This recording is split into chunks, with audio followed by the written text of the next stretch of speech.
Well, good afternoon. Thanks for joining me on this call. I've got Glyn O'Leary from Transfrontier Parks Destinations in South Africa, Justin Francis from ResponsibleTravel.com, and Richard Vine from Olpetia in Kenya. They're each going to talk a little bit about why the awards matter. And we're going to start, we're going to start with you, Justin, talking about the Responsible Tourism Awards, why you established them and why, in your view, they matter. Thank you, Howard. Well, I guess there's three reasons. The first thing is we wanted to use the awards to inspire the tourism industry about what it's possible to achieve with responsible tourism. So a real inspiration message. But the second thing is that we wanted to give some reward to people who've done extraordinarily good and brave and effective work. And as part of that, we really we hoped it would be of benefit to them. We hoped it would be something that they could use in some way to further their work and their initiatives. So I guess those three reasons, really. Glyn, you've been a winner several times. Why do you bother to enter, and what does it mean for your business? Well, from our perspective, we believe that when we started Transfrontier Parks Destinations some years ago, that we were doing something that was different. For us, it's always been about the way in which we have partnered with the communities whose lodges we manage, and that it was about having a true partnership. So our business model is really to start with the basics and on an equal platform, so that it's not about us dictating, it's about us working with people. And a key component to what we did was to create rural employment. It's just so important in our lives that we create jobs and that the majority of them are filled by people from the local community. So in most instances, I think something like 92% of our jobs come from the immediately surrounding communities of the lodges that we manage. And then through that and the success that we hoped of the lodges was to be able to build local entrepreneurs and enterprise, and then through all of that to be able to contribute to the local economic activity. So in doing that, we believe that it was a replicable model, but you need to get people to know about it. You need to get people to buy into it. And rural tourism was always a challenging part of the tourism industry to be in. And for that reason, the exposure that we get through the awards has been fantastic. And now all of a sudden, you're listening to some recent webinars, people are talking about deep tourism and wilderness and wild areas and learning about cultures and whatever. Those are things we've been doing for the past 15 years almost. And it's, as I said, through this recognition that we've been able to spread that message. And so it's, yes, the marketing aspect of it is valuable, and we certainly use our awards in our marketing endeavors, but it's much more about the awareness that we create that we think is important. And through doing that, it's also about creating what we believe is a replicable model. You know, we're not the only people who are doing it, or we're not the only people who should be doing it. There are many others that should be, and hopefully, you know, through the crisis we're in at the moment, the COVID-19 crisis, there are more people that will start to actually take the whole notion of partnership more seriously. Richard, how's it been for you with Olpetia? Yeah, You've won Harold, several times as well. Yeah, thank you, Harold. It's very interesting listening to Glyn and how he's come about, or how he's come got to the point where he's at now. We actually approached it in this organization from a kind of fundamentally different, not fundamentally different, but from a different perspective. We started out as as wildlife conservationists. And we wanted to secure a big bit of land with a big rhino population into perpetuity. We wanted to create the opportunity for expansion of that conservation space. And we wanted to make sure that it could be sustainably financed and create employment and be productive and pay tax. And the obvious way for us to do that was to get involved in tourism. So we kind of came at tourism not because we were in the business of tourism to begin with, but much more because it was a way to fund our conservation kind of aspirations and ambitions. And that remains the case today. But I think actually what's interesting is we've kind of arrived at a similar point where we have invested into the business of tourism. We've done it to fund conservation, which makes our tourism responsible and sustainable. And we run our tourism in a way which is completely compatible with the maintenance of conservation space. What's interesting is, until COVID came around, but hopefully that will be a temporary problem, is that we were on the point now of being able to scale that by divesting our tourism business into a subsidiary, which then would be able to achieve scale by doing exactly the same thing to secure other conservation areas.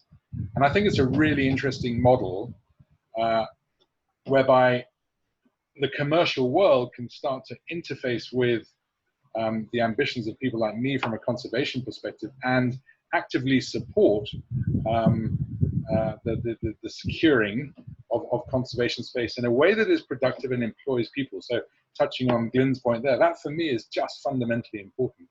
This is actually all about people more than it is about wildlife. Wildlife will look after itself as long as it's given the space and the security and the habitat that it needs. But if you don't look after the needs of people, and tourism provides a fantastic engine for that to happen, then whatever you try and do in the conservation space is never going to work. So it's really interesting just listening, as I say, to Glyn. He's come about it from a tourism perspective. He's made his tourism responsible, and it works. We came about it from a conservation perspective, using tourism as a tool, which has become responsible tourism, to fund our conservation ambitions. And the importance of the awards are manyfold. I think it sends a signal to the industry that it is possible to run a responsible business that supports people and wildlife, in our case, at the same time as making profit. And we definitely use it, as Glyn does, as a marketing tool, but we also find that it's becoming something which we feel increasingly is being sought after in the marketplace. Much like many other companies are having to improve their green credentials, similarly, businesses invested in tourism have to do the same thing if they're to be successful in the long term. So winning these kinds of awards helps us do that, and that's got to be good for our business, which in turn secures more conservation and so on and so forth. So it's pretty important to us. Justin, thanks very much, Richard. Just, do you want to say something on the way you see the market developing? Yeah. Oh, sorry, Justin. Well, your work, anybody's got as good an idea as I have, but I'd like to say a few things. I'd like to talk about travel with a purpose. What's going to come after the medical problem is resolved is the economic consequences of what we're going through. I think people are going to be more thoughtful about their travels. It's no longer just going to be just the kind of normal routine of taking a holiday. Now, saving wildlife and having a very enjoyable, magnificent time are two great reasons to travel. And what I see in the travel media, the press, who I spend a lot of time talking to, is a real appetite to promote tourism with a purpose and with a real agenda behind it. So I see a good future for having a great time and helping protect our precious biodiversity. I also think the fewer but more considered and important trips will come to the fore, of which safari and wildlife experiences are absolutely that. So we have a very serious short-term emergency here to deal with, and we have to get through that. But in the longer term, I see bright prospects for all the types of businesses in responsible tourism, and particularly congratulations again to you two guys. I think longer term things will be good. The other thing that occurs to me as I've watched responsible travel and grow over the last 20 years now is that people are looking for a deeper engagement with the culture, and the demand for experience leads people to want to get closer to the cultures that they're visiting, and that inevitably brings you closer to local people, and responsible tourism creates a frame for that to take place in. And that's very much what you've been doing, Glenn, isn't it, with TFPD, that people are actually, you think about Bellini Salt or some of the other encounters that people have with local communities. Yes, very definitely. As you say, whether it's going to visit the salt harvesters, and the interesting thing about going to visit the salt harvesters, and it's a great example, is that when we first started that as an activity, the harvesters themselves, who are elderly women in most cases, who spend 2 weeks at a time in the middle of winter under trees alongside the river, and carry out this ancient tradition of harvesting salt, the methodology they use. But they were incredibly shy, withdrawn, stood down at their individual sieves, and guests would go down and wander around, and the ladies would there'd be very little interaction. But over a period of probably 12 or 18 months, they've developed, without any pressure from us, they've developed and almost choreographed a whole arrival process. It is a sacred site for them. So they meet you at the tree, they go through the sacrificial ritual that they do themselves when they arrive to go and to harvest the salt and thank their ancestors. And the point of that is that through tourism, they've developed a product. It's not just that you go there and intrude in their space. They've become part of the activity themselves, and they've done it of their own volition.